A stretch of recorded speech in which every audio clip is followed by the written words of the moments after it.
Hello दोस्तों, welcome to my YouTube channel. अगर आप इस ड्रामा के पिछले पार्ट्स को नहीं देखे तो जरूर उसको भी देख लीजिएगा। तो चलिए बिना किसी देरी के वीडियो को स्टार्ट करते हैं। ये एपिसोड वहीं से स्टार्टिंग होती है जहाँ पे लास्ट एपिसोड खत्म हुआ था। हान उस कैबिनेट की तरफ देख रही थी। चेन के पूछने पर हान कहती है, क्या ये घोस्ट एक मर्डरर है? सभी लोग डर जाते हैं क्योंकि सभी के लाइफ में मर्डर से जुड़ी हुई कोई न कोई बात है। नेक्स्ट डे का सीन दिखाया जाता है जहाँ पे ग्रैनी टूर से वापस आ गई है। हान ग्रैनी से मिलती है जहाँ पे हान कहती है, आप यूके से वापस आ गए, आपने हमें बुलाया क्यों नहीं? ग्रैनी कहती है, मैं कल रात में आई हूँ इसलिए मैंने तुम लोगों को नहीं बुलाई। उसके बाद ग्रैनी कहती है, तुम 1 मिनट रुको, मैं तुम लोगों के लिए कुछ प्रेजेंट लाई हूँ। ये कह के ग्रैनी अपने रूम में चली जाती है। उसके बाद ग्रैनी सबका गिफ्ट हान को देती है। हान उनको थैंक यू कहती है और पूछती है, जिनको मिलने के लिए आप गए थे क्या आप उनसे मिले?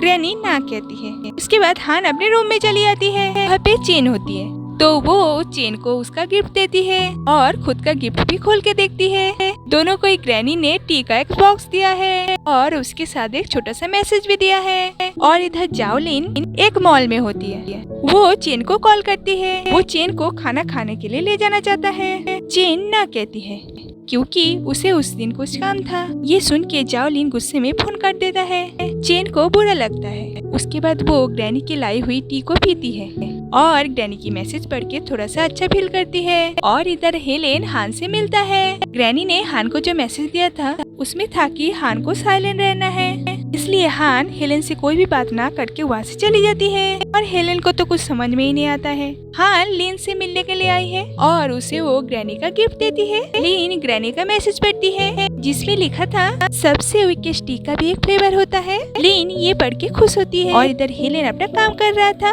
तभी हान गुस्से में उसके पास आता है और एक पेज में कुछ लिखती है और हेलेनो पढ़ता है जिसमें लिखा था कि 1 कप चाय पीने के लिए कितना टाइम लगेगा? हेलेन कहता है 20 मिनट। उसके बाद हान हंसती है और अपना साइलेंस हटाती है और हेलेन के ऊपर बहुत ज्यादा गुस्सा होती है। और इधर नी अपने रूम में चाय पी रही थी।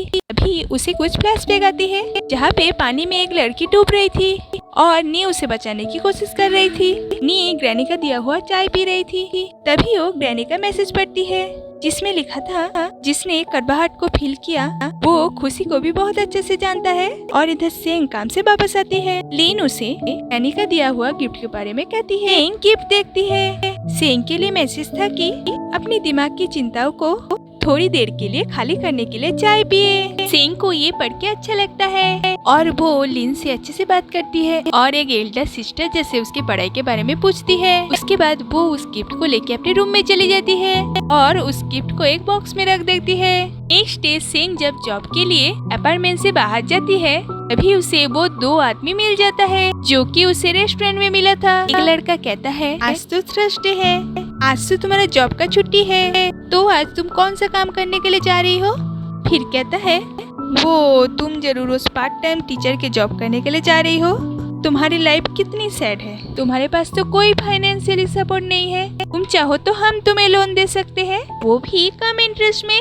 तो वो लोग ऐसी बात कर रहे थे और सेंग उनको इग्नोर करके वहाँ से चली जाती है। ग्रैनी ये सब अंदर से देख लेती है तो वो उनके ऊपर पानी फेंक के उनको वहाँ से भगा देती है। और इधर सेंग हॉस्पिटल में अपने भाई के पास होती है। वो उसका ऑक्सीजन मास्क खोलने जाती है लेकिन फिर डर के पीछे हट जाती है। तभी उसका मदर वहाँ पे आती है और आते ही वो सेंग को कहती है कि तुम यहाँ पे क्यों आए हो? सेंग कहती है, आपने सब डॉक्यूमेंट को अपने पास क्यों रखा? क्या आप फिर से लोन लेना चाहती है? मैंने कितनी बार कहा कि मैं और पैसा नहीं दे सकती।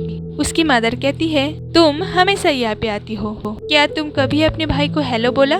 सेंग कहती है, ये एक डेथ मैन है, क्या इसको हेलो बोलना जरूरी है? सेंग ये बोल के वहाँ से बाहर चली आती है। उसकी मॉम भी उसके पीछे पीछे आती है। उसकी मॉम कहती है, सेंग तुम ऐसे कैसे कर सकते हो?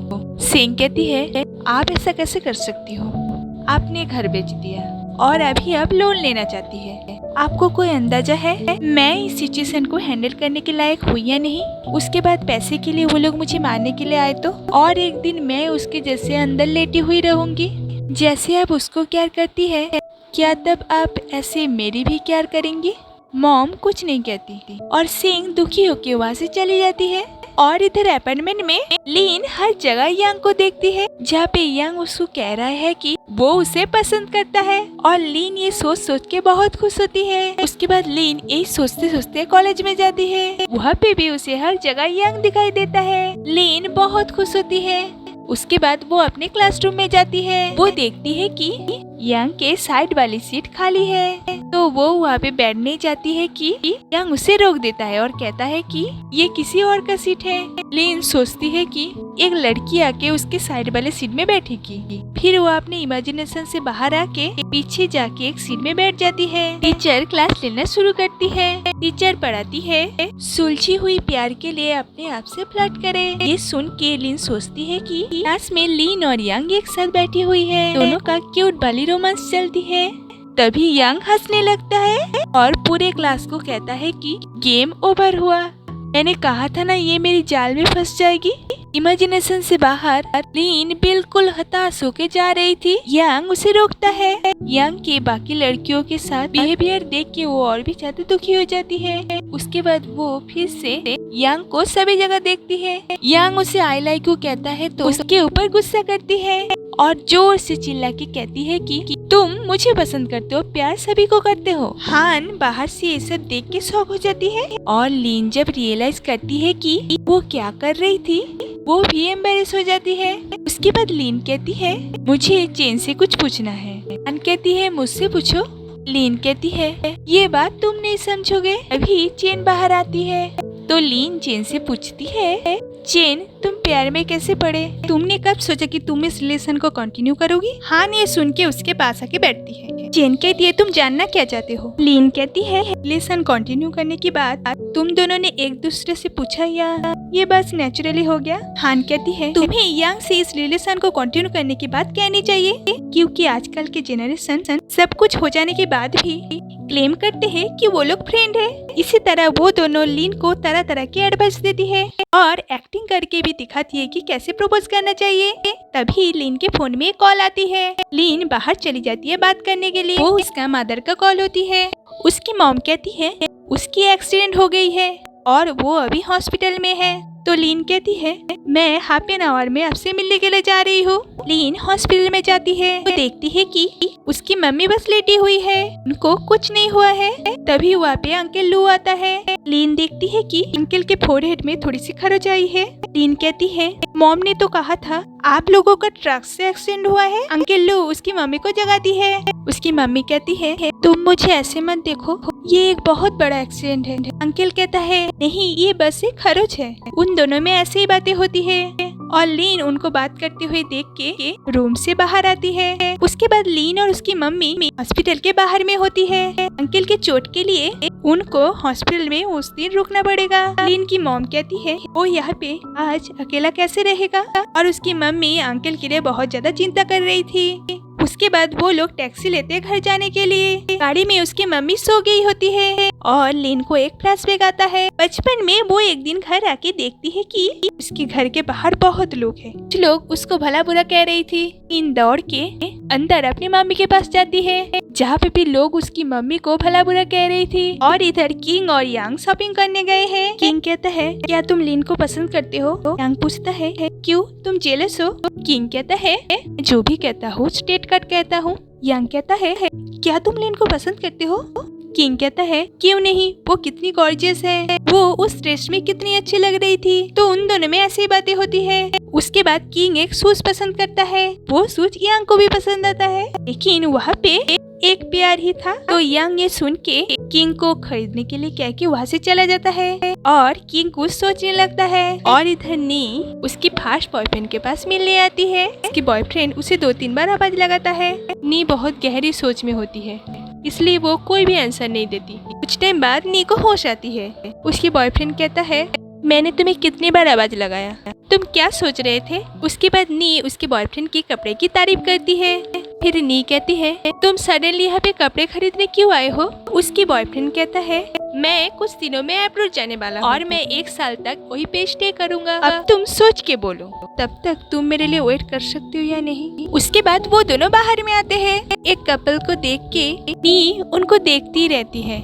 उसके बाद नी उसको उसका क्रेडिट कार्ड लौटा देता है। मतलब नी उसके साथ ब्रेकअप करना चाहती है। नी कहती है इतने दिनों तक मेरी केयर करने के लिए थैंक यू। उसकी बॉयफ्रेंड समझ जाता है और क्रेडिट कार्ड ले लेता है। बॉयफ्रेंड कहता है हम बाद में भी कांटेक्ट कर सकते हैं। नी कहती है अच्छा होगा अगर हम लोग कांटेक्ट में ना रहें। ये एक क्लियर ब्रेकअप होगा, इस डर से कि हम दोनों एक दूसरे को भूल न जाए बोल के वो वहाँ से चली जाती है और उसका बॉयफ्रेंड उसे जाते हुए देखता रहता है। उसके बाद नी बार में जाती है और उस अंकल को कहती है कि हम दोनों एक दूसरे को कितने दिन से जानते हैं, फिर भी उसने ब्रेकअप के लिए एक बार भी मना क्यों नहीं किया। अंकल कहता है वो कैसे। नी कहती है वो मुझे ऐसे भी तो कह सकता था कि तुम एक यंग गर्ल हो, तुम लाइफ को नहीं जानते, लाइफ ऐसा नहीं होता, तुम इस लाइफ पे नहीं जी पाओगी। अंकल नी की ऐसी बात सुन के हंसता है। इसके बाद नी अंकल से पूछती है कि अंकल आपकी जॉब क्या है, आपकी वाइफ ने आपको क्यों छोड़ दिया।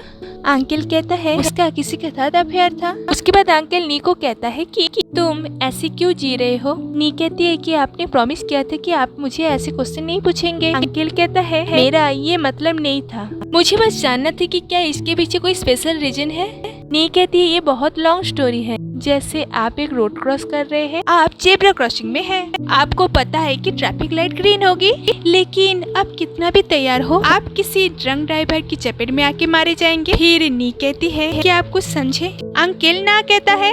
नी कहती है मेरा मतलब ये है कि लाइफ के हर चौराहे पर वेरियस अनसर्टेन चीजों की सामना करना पड़ेगा, इसलिए लाइफ को इतना सीरियसली ना जी के कैजुअली जीना सबसे बेस्ट है। नी ऐसी बात करती है। उसके बाद वो अंकल से पूछती है कि अंकल अब उस दिन क्यों रोए थे। अंकल कहता है मुझे कुछ पुराने दिनों की याद आ गई थी। नी के पूछने पर अंकल कहता है जब मैं अपनी बेटी के साथ था, लेकिन वो अभी नहीं रही। और अंकल ये सब बोलते बोलते थोड़ा इमोशनल हो जाता है। उसके बाद वो नी से पूछता है कि लाइफ के चौराहे पर अनसर्टेन चीज है, लेकिन तुम ये सब क्यों बोल रहे हो, तुम तो अभी इतनी यंग हो। नी कहती है मेरी हाई स्कूल में मेरी एक एक्सीडेंट हुआ था, मैं मौत के बहुत पास थी। जो ऐसी सिचुएशन से बच जाता है उसे उसके बाद से हर चीज अनरियल लगती है, जैसे अभी मुझे लगता है। अंकल ये सुन के कुछ नहीं कह पाता। नी उसके बाद अंकल से पूछती है आपको कैसी लड़की पसंद है। वो बहुत सारी ऑप्शन देती है। अंकल कुछ देर बाद कहता है कि हमारे एज के लड़कों को शॉर्ट हेयर वाली लड़की ज्यादा पसंद होती है। उसके बाद अंकल पूछता है कि उस दिन एक्सीडेंट में तुम कैसे बचे थे। नी कहती है बस मेरे साथ मेरा गुड लक था। उसके बाद वो उस दिन को सोचने लगती है जहाँ पे एक लड़की नेट के अंदर फंसी हुई होती है और नी उसे बचाने की कोशिश करती है लेकिन नहीं बचा पाती। उसके बाद वो दोनों ड्रिंक करते हैं और इधर लीन अपनी मम्मी के रूम में होती है जहाँ पे वो यांग को मैसेज करती है। तभी उसकी मम्मी उस रूम में आती है। मम्मी कहती है मैं अकेले सोने में डरती हूँ, इसलिए मैं तुम्हारे पास ही सोऊंगी। बाद वो दोनों एक साथ सोते हैं। उनकी मम्मी थोड़ी सी चाइल्डिश होती है, इसलिए वो लीन को बिल्कुल बच्चों के जैसे हक करके सोती है। लीन को एक फ्लैशबैक आता है जहाँ पे उसके फादर को बैंक में क्लेम करने पर इंडेमनिटी मिलता है और वो पैसा वो 3 आदमी को देता है।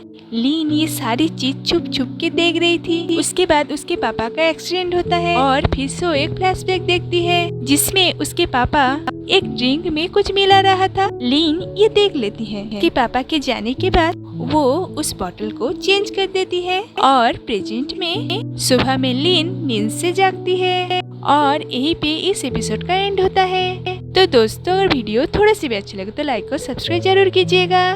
तो मिलते हैं अगले वीडियो में, तब तक के लिए बाय।